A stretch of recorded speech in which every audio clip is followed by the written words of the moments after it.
Emotional eating is one of the most misunderstood struggles when it comes to weight loss. For many people, food isn't just about hunger. It's about comfort, stress relief, and even survival during moments of emotional chaos. When life feels overwhelming, when stress piles up, when sadness hits, or even when boredom creeps in, food often becomes the easiest way to cope. The challenge is that emotional eating isn't random.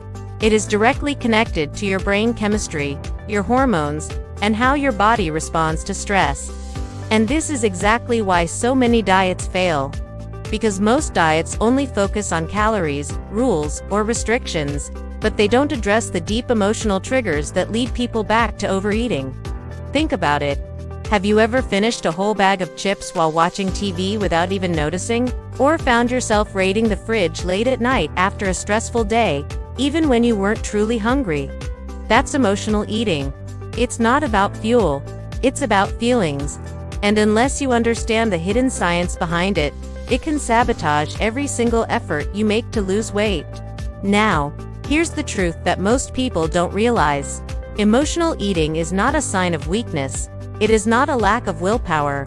And it does not mean you're broken. It's actually your body doing exactly what it was designed to do in response to stress. Let's break this down step by step.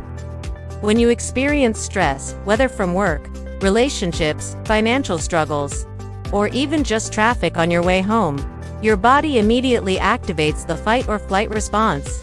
This response triggers the release of cortisol, also known as the stress hormone, and cortisol has a very specific job. It increases your appetite, especially for high-energy foods like sugar and fat, because your body thinks you need fuel to survive. But here's the problem. Most of the stress we deal with today isn't about physical survival. It's not about running from predators or fighting for safety. It's about emotional survival. Deadlines, arguments, bills, social pressure. And yet, your body doesn't know the difference. It reacts to a stressful email from your boss the same way it would to a life-or-death threat in the wild, by flooding your system with cortisol and driving you to crave comfort food. That's why, in moments of stress, you don't usually crave broccoli or grilled chicken. You crave chocolate. You crave pizza. You crave ice cream. You crave salty, crunchy snacks. Because those foods give your brain an instant rush of dopamine, the feel-good chemical that temporarily numbs stress and makes you feel better. The cycle looks like this. 1. Stress hits. 2. Cortisol rises. 3. Cravings increase. 4. You eat comfort food. 5. Dopamine gives you relief. 6. Guilt follows afterward. And then the cycle repeats again and again. This is why emotional eating feels so powerful. Because it's not just about your stomach. It's about your brain. It's about your hormones. It's about survival instincts that are millions of years old. And unless you learn how to break this cycle, you'll always feel like food is in control of you, instead of the other way around. Here's another important truth. Emotional eating is not always about sadness or stress. Sometimes, it's triggered by boredom. Sometimes, it's about celebration. Sometimes, it's even about nostalgia, eating foods that remind you of comfort from childhood. Your brain stores emotional associations with food, and those memories can become powerful triggers later in life. For example, if your parents gave you cookies when you were upset as a child, your brain learned that cookies equal comfort. Years later, as an adult, that same craving can resurface the moment you feel stress, sadness, or even loneliness. It's not random. It's conditioning. This is why emotional eating is so deeply personal and often so difficult to overcome. Because it's not just about breaking a habit, it's about rewiring your brain's relationship with food. And here's where most diets go wrong. They say things like, just stop eating after 7 p.m., cut out carbs, only eat salads. But none of these rules work if your emotional triggers remain unaddressed. Because when the stress hits, when the cravings kick in, no rulebook will save you. So, what does work? The first step is awareness. You need to start recognizing the difference between physical hunger and emotional hunger. Physical hunger builds slowly. It can be satisfied with any type of food, and it leaves you feeling energized after eating. Emotional hunger, on the other hand, comes on suddenly, demands specific comfort foods, and often leaves you feeling guilty or heavy afterward. The second step is identifying your triggers. Start asking yourself, do I eat when I'm stressed? Do I eat when I'm lonely? Do I eat when I'm bored? Do I eat when I'm celebrating? The more you recognize the patterns, the more power you have to pause before automatically reacting. The third step is finding alternative coping mechanisms. Because here's the truth, you can't just remove food as your emotional outlet and leave nothing in its place. If food has been your comfort for years, you need to replace it with something else that calms your nervous system and gives you relief. That could mean taking a walk, journaling your thoughts, calling a supportive friend, practicing deep breathing, listening to music, drinking tea. The key is to create a toolbox of healthy alternatives that give your brain the same sense of relief, without sabotaging your health. Now, let's address one of the biggest myths about emotional eating, the idea that you just need more willpower. This is completely false. Willpower is a limited resource. It runs out. And the more stressed you are, the faster it disappears. That's why relying on sheer willpower is a recipe for failure. Instead, you need strategies that work with your biology, not against it. Another important factor in emotional eating is sleep.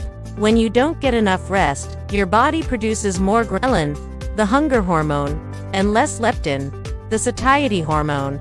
This hormonal imbalance makes you hungrier, lowers your self-control, and amplifies your cravings for junk food. That's why sleep deprivation is one of the biggest hidden triggers of emotional eating. And then, there's the role of hormones like estrogen, progesterone, and insulin. Women, in particular, often experience emotional eating around their menstrual cycle due to hormonal fluctuations that impact mood, energy, and cravings. This is not all in your head, it's biology. Understanding these hormonal influences is key to breaking free from the guilt and shame of emotional eating. Because once you realize your cravings are not random, but scientifically explainable, you can start addressing them with compassion instead of criticism. To sum up so far, emotional eating is not about weakness. It is not about laziness. It is not about lack of discipline. It is about stress and cortisol, hormonal imbalances, brain chemistry, emotional triggers from your past. And once you start recognizing these factors, you gain the power to change them.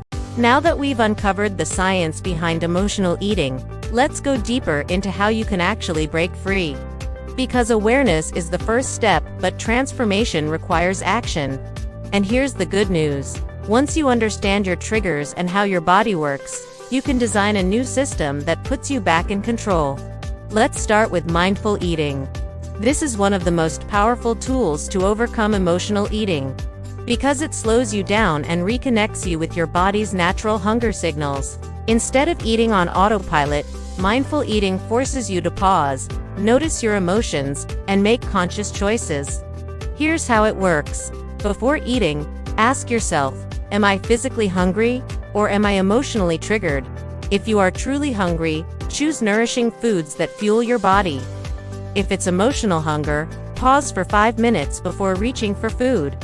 During that pause, check in with your feelings. This small shift creates space between the trigger and the response, and in that space, you gain freedom. Next, let's talk about reframing stress. Since stress is one of the main triggers of emotional eating, you must find ways to manage it differently. Now, stress will never fully disappear. Life will always bring challenges, but you can reframe how you respond to it. One of the best methods is breathwork. Deep breathing signals your body to relax, lowering cortisol and calming cravings. Another method is movement. Not punishment exercise, but joyful movement. Dance, stretch, walk, or even just shake out tension in your body. When you move, your brain releases endorphins, the natural mood boosters that can replace the dopamine hit from junk food. Another key strategy is building new rituals. Food often becomes a ritual in itself. Friday night pizza, afternoon chocolate, late night snacks. But you can create new rituals that serve you instead of sabotaging you. For example, Replace late-night snacks with a warm cup of herbal tea and a relaxing playlist. Replace stress snacking after work with a walk outside to decompress.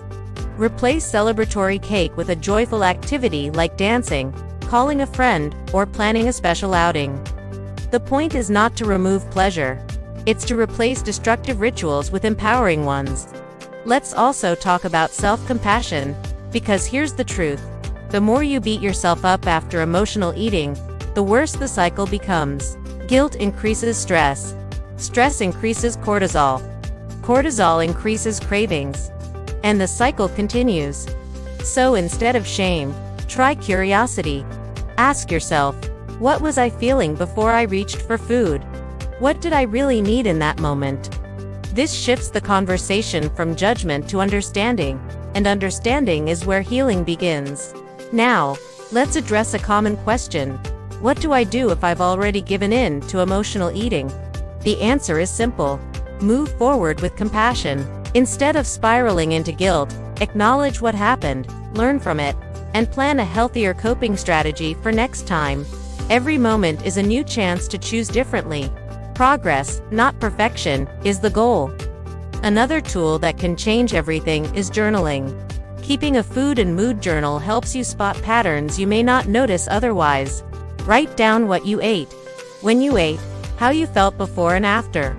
Over time, this reveals connections between your emotions and eating habits. For example, you may notice that you always crave sugar after arguments, or that boredom triggers late-night snacking. Once you see the patterns, you can interrupt them, but here's where it gets even deeper. Sometimes, emotional eating is a signal of unmet needs. Food is just a substitute for something bigger. For example, you eat when you're lonely, but what you really need is connection. You eat when you're stressed, but what you really need is relaxation. You eat when you're sad, but what you really need is comfort and support. When you start meeting those needs directly, food loses its power. Let's also talk about environment. Because willpower doesn't work, but environment does. If your kitchen is filled with chips, cookies, and ice cream, you're setting yourself up for struggle. But if your kitchen is filled with fresh fruits, vegetables, lean proteins, and healthy snacks, you're creating an environment that supports your goals. Out of sight often means out of mind. So one of the simplest, most powerful steps you can take is designing your environment for success. Now, let's look at another major factor: identity. Many people who struggle with emotional eating have adopted an identity of being the person who always gives in or the person who has no control. But identity shapes behavior. If you want to change your habits, you must change the story you tell yourself. Instead of saying, "I'm weak around food," start saying, "I'm learning to master my emotions."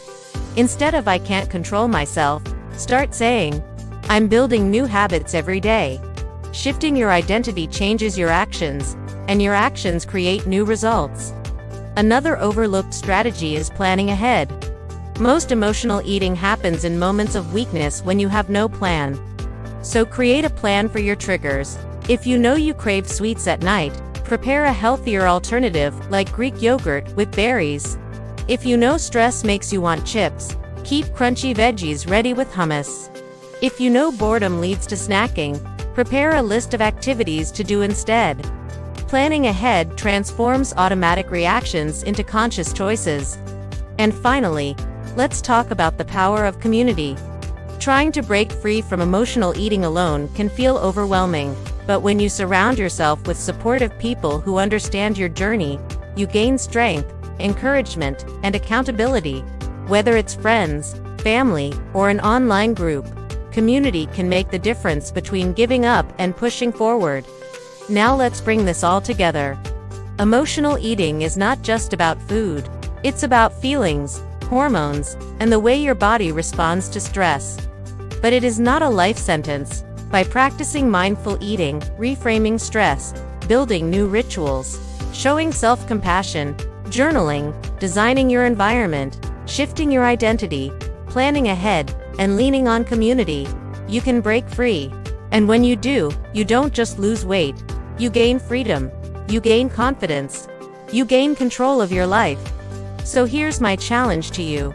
For the next week, Start tracking your emotional eating triggers. Notice the moments when food calls your name, and instead of reacting immediately, pause and ask yourself, what do I really need right now? You'll be amazed at how powerful this simple question can be. And remember, the journey to freedom from emotional eating is not about perfection. It's about progress. Every small step counts. Every conscious choice adds up. And over time, those choices transform your life. Before you go, here's what I want you to do. If this message resonated with you, hit that like button. It helps spread this message to more people who need it. Subscribe to the channel so you don't miss future videos that go even deeper into health, weight loss, and mindset transformation. And if you're ready to take the next step, check the link in the description. There you'll find a powerful program designed to help you reset your habits, rebalance your body, and finally break free from the cycles holding you back. This is your chance to move beyond temporary diets and step into lasting transformation. Because at the end of the day, you deserve more than just weight loss. You deserve peace with food. You deserve freedom from cravings. You deserve the best version of yourself. And it all starts now.